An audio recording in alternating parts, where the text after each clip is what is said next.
जय भीम मित्रांनो, मी देवेंद्र इंदुरकर पुन्हा एकदा आपलं सगळ्यांचं स्वागत करतो माझ्या चॅनलवर, ज्याचं नाव आहे बाबासाहेब 973. मित्रांनो, भगवान बुद्धांनी त्यांचे धम्म या ग्रंथाचं वाचन सुरू आहे. यामध्ये गौतम बुद्धाचं भावाचं तत्त्वज्ञान आहे. तुम्हाला खरंच असं मनापासून वाटत असेल की हे तत्त्वज्ञान जास्तीत जास्त लोकांपर्यंत पोहोचलं पाहिजे, तर चॅनलला सबस्क्राईब करा, व्हिडिओला लाईक, शेअर, कमेंट करा. कारण असे केल्याने यूट्यूब हे तत्त्वज्ञान जास्तीत जास्त लोकांपर्यंत पोहोचवेल. ठीक आहे. आणि महत्त्वाचं म्हणजे हे व्हिडिओ तुम्ही मला बघितले पाहिजे, याच्यासाठी मी बनवत नाही आहे. हे व्हिडिओ तुम्ही स्टार्टिंगपासून एंडिंगपर्यंत लक्षपूर्वक ऐका की काय लिहिलेलं आहे त्या पुस्तकामध्ये. कारण बरेचसे लोक वाचत नाही ना, निदान ऐकू तर शकतात, म्हणून लक्षपूर्वक ऐका स्टार्टिंगपासून एंडिंगपर्यंत. भगवान बुद्धांनी त्यांच्या धम्म त्या ग्रंथातील तिसरा खंडातील तिसरा भाग, त्याच्यातील 6वा प्रकरण. या प्रकरणाचे 2 व्हिडिओ बनलेले आहेत. लिंक तुम्हाला डिस्क्रिप्शनमध्ये भेटून जाईल. पुढे वाचूया काय लिहिलं आहे या प्रकरणामध्ये. या दृष्टीने कम्माचे अनेक विभाग करता येतात. दिठ्ठ धम्म वेदनीय कम्म म्हणजेच तत्काळ फल देणारे कर्म, हा एक भाग. दुसरा उपपज्यवेदनीय कम्म म्हणजेच ज्याचा परिणाम फार कालांतराने होतो ते कर्म. अपरापरियदेन काय लिहिलं तेवढं काय मला ते वाचता येत नाही. त्याचा अर्थ काय होते ते तुम्हाला सांगतो. अनिश्चित काळानंतर फळ देणारे कर्म, असे 3 प्रकारचे कर्माचे विभाजन केलेलं आहे बुद्धांनी. पुढे बघा काय लिहिलं आहे. कम्म हे कधी कधी अहोसी कम्म होऊ शकते. अहोसी म्हणजे त्याचा अर्थ समजून घ्या. कम्म म्हणजे कर्म, हे लक्षात घ्या. म्हणजेच याचा काहीही परिणाम होत नाही, म्हणजे तुमच्या कर्माचा काही परिणाम होत नाही असं लिहिलं आहे.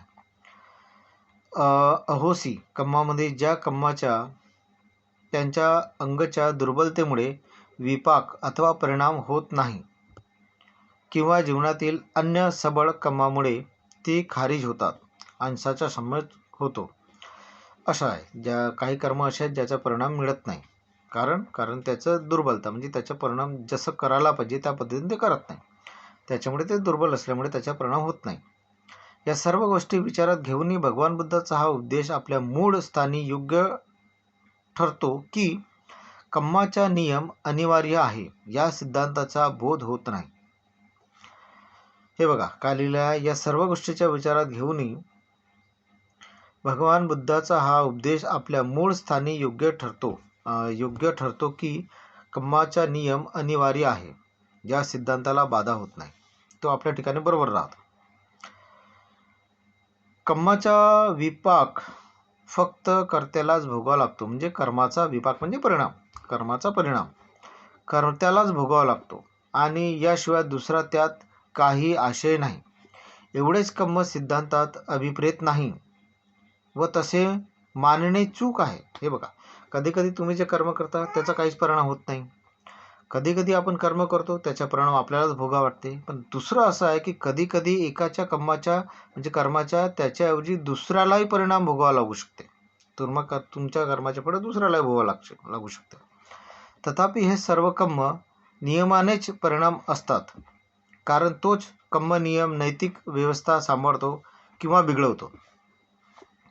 व्यक्ती येतात जातात, पण विश्वाची नैतिक व्यवस्था कायम राहते, आणि त्याप्रमाणेच ही व्यवस्था बनवणाऱ्या कर्म नियमही कायम राहतो.